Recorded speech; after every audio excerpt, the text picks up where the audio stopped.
Hey there, Amplifiers. Thanks for tuning in. I'm sure you've heard by now that we are creatures of habit, and our habits create our reality. Now, we have some good habits that are working for us, and typically we have some not so good habits that are holding us back. And a lot of times, if we want to achieve new results, we've got to take new actions. You may have heard that the best way to change a habit is to replace it, because if you just try to work on willpower alone, most likely that's going to be a challenge. We have a limited reserve of willpower, and throughout the day we're using it, and by the end of the day it becomes depleted. That's why a lot of people will fail on their goals. But we can re-engineer our habits, leading us to successful outcomes. In this video, we're going to be talking about how to use a stop, start, and continue exercise to begin that process. This is a way that we can define which habits we like, which habits we want, and have a plan on which habits we're going to focus on cultivating or reducing. So let's get started.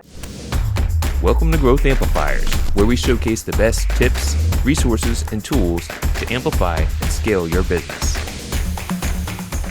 First, let's talk about stopping some not so great habits. You might have some bad habits that work against you. Maybe they cause disappointment. Maybe they drain you. Maybe it's something that you constantly find yourself avoiding. And in some cases, it can be over-controlling. I was working with a manufacturing company and trying to help the business owner really get better ownership of his team. See, he was battling his team on a daily basis. They were always coming to him asking for the solutions. What should we do? How can we address this? What do we need to do now? This was driving him bonkers because he wanted his team to take the ownership. But the thing was, he had the habit of solving their problems, which gave them the habit of being dependent on him solving their problems. So we realized if you don't change your actions, you can't expect new results. What we ended up doing is defining the intention of what are we looking to achieve. You want a team that is independent, self-reliant, and proactive. So rather than when they come to you solving their problems, you need to coach them through figuring out their own solutions. We created a plan, we tracked the behavior, and he worked on making small, subtle changes to how he showed up. Through time, he was able to change how his team showed up. They started coming to him, and rather than just getting a solution, he would coach them to figure out the solution, asking them ways that they may solve it, asking them what might they do the next time. Through time, this changed their behavior, freed up his time, and gave him more excitement and energy, because now he was able to show up to his to-do lists, his big objectives, with the time and energy to tackle them. The question for you, what is one thing you need to stop? Declare it right now and share it. Maybe it's stop procrastinating. Maybe it's stop overcomplicating things. Maybe it's stopping consuming so much junk food or junk content. Define one thing that you could do and declare it. Write it out. If you want to share it in the comments. Love to hear your thoughts about stopping things. We don't want to do things that are working against us or holding us back, so when you declare it, you can make a plan and start changing that behavior. Next, let's talk about starting things. So we've already said it takes new actions to achieve new results. We need to cultivate good habits. Cultivate habits that get us more aligned, that get us energy, that help us achieve the things that we've defined that are important for us. If we just rely on willpower, we're going to be fighting an uphill battle because we only have so much willpower and we chip away at it throughout the day. It's better, rather than to focus on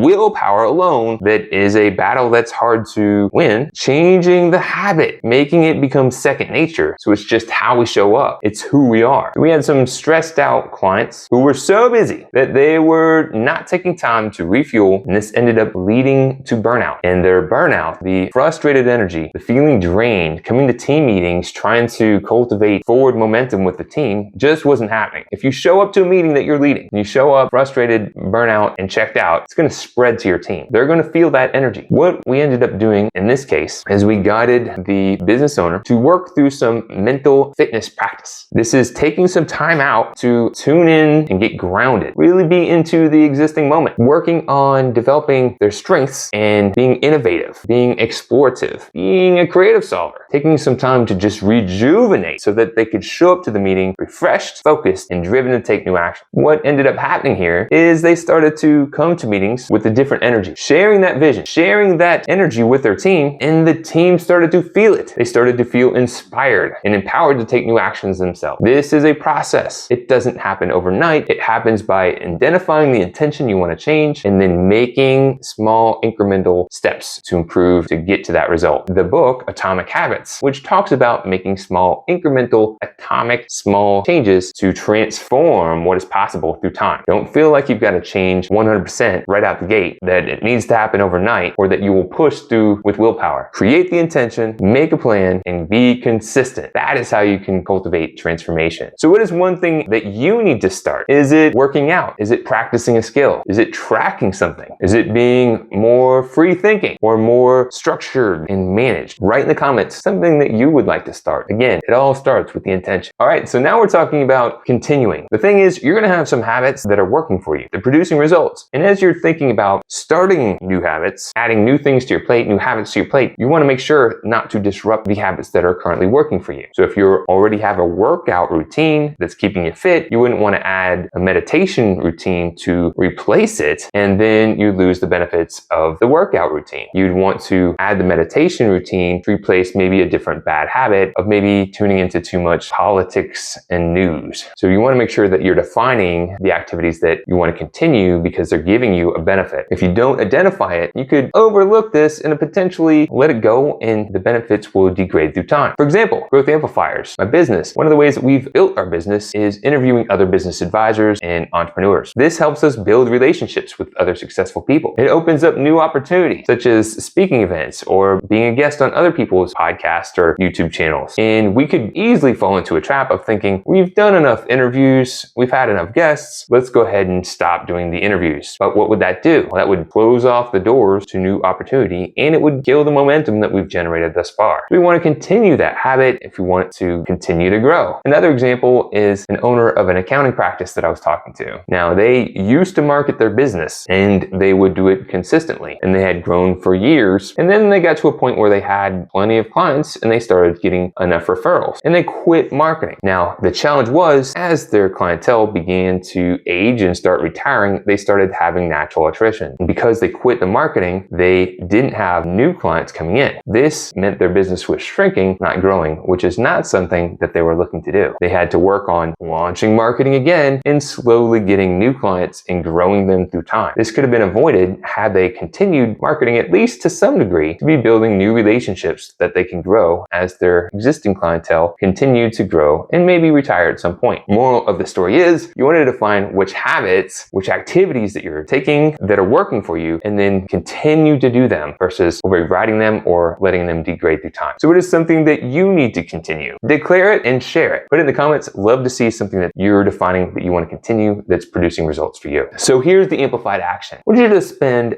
30 minutes, or if you're leading a team, maybe 60 minutes, and really think about each of these. You can play some music. You can write down on a whiteboard. You can write down on paper. Really think about the different activities that you might want to stop, start, and continue. And look into different areas of your life. Maybe it's your professional life, your personal life, your health, your finances, your social life, your spiritual life. Think about the things that you might need to stop, start, and continue in each of these areas. That will give you an idea of maybe some new habits that you need to work on adjusting. Then don't try to change them all at once. That is how we doom ourselves to failure. We try to do too many things at the same time. We spread out our bandwidth, our willpower, our reserves, and then we're unable to get the traction that we're capable of because we've just overwhelmed ourselves. So prioritize the ideas based on which ones would be the most impactful, which ones you feel the most confident about, and which ones would be the easiest to start off with. Combination of the three. You can look at the ICE scoring model that I have in my YouTube channel videos and get how you can go through ranking and prioritizing things using the ICE scoring model. Now, I'd like you to share, if you feel bold to do so, a success story that you've had from identifying a habit to change for yourself or for someone you lead, whether it be a coworker, member of your family. It's you've identified a habit, worked to change that habit, and there was a good outcome. If you could share that, that would be awesome. Love to see that. And in the next video, we're going to be talking how to elevate effective communication in a team by establishing more trust and connection in team members. It takes trust, it takes vulnerability, and it takes just that spirit of being a team to have those awesome conversations that move us forward. So I hope to see you then. Keep on amplifying. To show your support, take a moment to amplify this message by sharing it online. To connect with me or gain more business growth insights, visit www.growthamplifiers.com. Thank you for your support.